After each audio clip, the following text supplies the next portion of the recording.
Okay, hi, my name is Derek Hafner, and this is my motivational leadership project. The reason I chose motivational leadership over every other type of leadership is that I feel that if you can make someone do something to the best of their ability, if you can truly motivate somebody to be the best they can, I think it's a very powerful thing. I played a lot of sports growing up, and that's really the job of a coach is to motivate his players and to get his players to play to the best of their ability. So I really feel like this was a pretty cool project to do, and we're going to start it off with Pope Francis. He is a chief pontiff. He is the Pope of the Catholic religion. The reason I chose him is I feel like he really conveys what it's like to be yourself.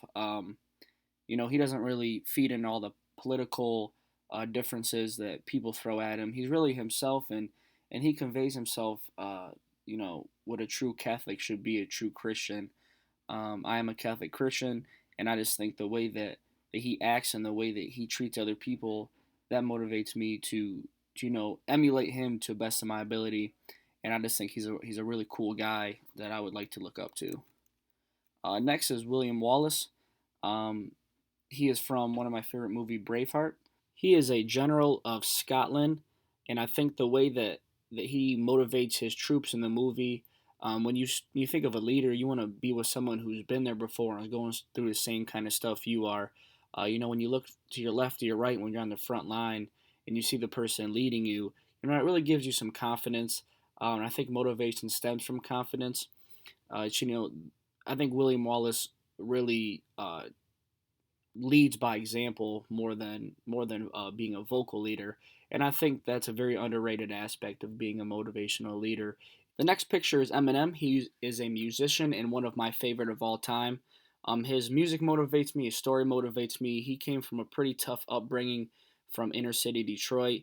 He's battled drug problems. He's battled problems with his family, whether it be from his ex-wife or trying to get a relationship going with his daughter.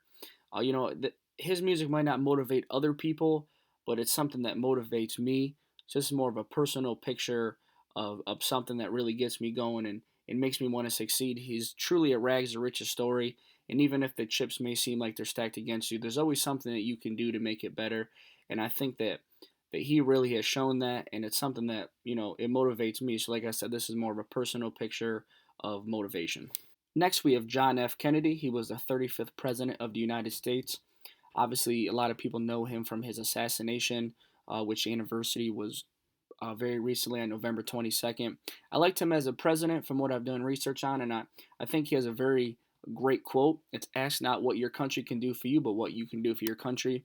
I think sometimes when your surroundings aren't what you want them to be, you got to go out and change them yourself. You can't wait for them to get better or worse without you doing anything. It might sound harsh, but I think he died for what he believed in. I think people around him didn't like the way he was leading this country, but I think this country was going in the right direction when he was as a president. I'm not saying you have to go as far as dying for what you believe in, but you got to be all in on what you believe. Um, I think he was, and I think if that's not motivation, I don't know what is. Now we have Rocky Balboa. He is a movie character from my favorite series of all time, Rocky. I spoke on it with Eminem earlier, but Rocky is truly a rags to riches story. Um, Especially I like Rocky Balboa in Rocky 4. In that movie, he wins a fight that he's not supposed to win um, in a foreign country with all the crowd cheering against him.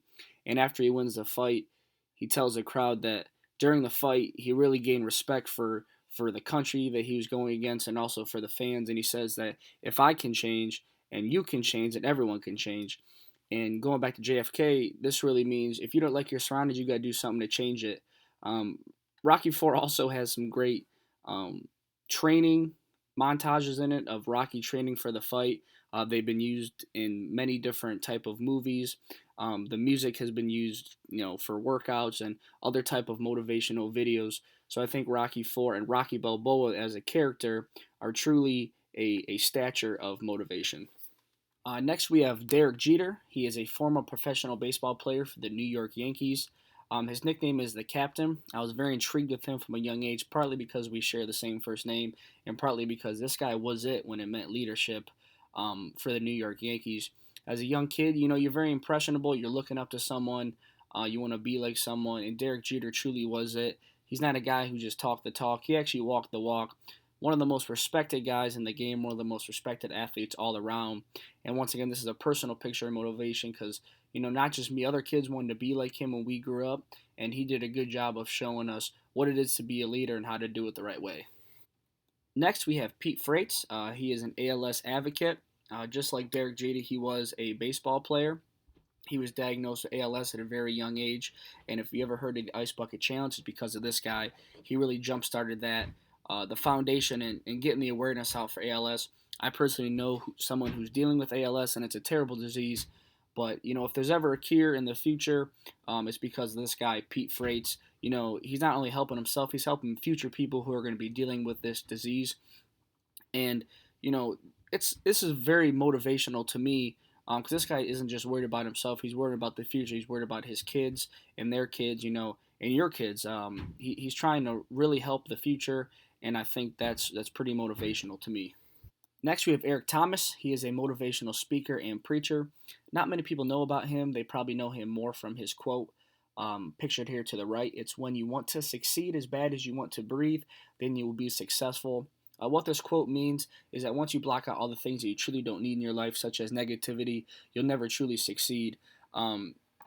This quote has been used in many different motivational videos and many different workshops. I watched plenty of videos of him speaking, and it really is motivational to me to hear him speak. It's something about his voice. I really recommend checking out some of his videos. He does a great job of getting people into the state of mind to show them what they truly need in their life, and I think that's a very powerful thing for Eric Thomas to be able to do. The next picture is not of a particular person. It is a picture of a bald eagle grabbing a fish out of the water, but the quote underneath it is something that I like. It's leadership is action, not position. I think a lot of people are in the position of being a leader, but they don't act how you are supposed to act when you're a leader. One example is that I'm an older brother, and if I tell my younger brother and sister to do something, they're not going to listen to me if I'm not acting the way I preach. There's plenty to say about being a vocal leader, but I think you truly have to act the way you talk to gain any sort of respect.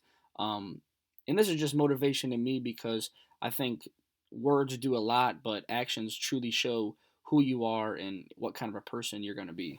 Last and certainly not least is my parents. When I think of what truly motivates me, it's these two. I'm motivated every day to make them happy and proud of me. Sometimes you're going to disappoint your parents, you're going to let them down, but they're always there to help you, pick up the pieces. One of my favorite quotes from my dad is, you really dropped the ball on this one, but there's no reason why you can't pick it back up. And if that's not motivation, I'm not sure what is.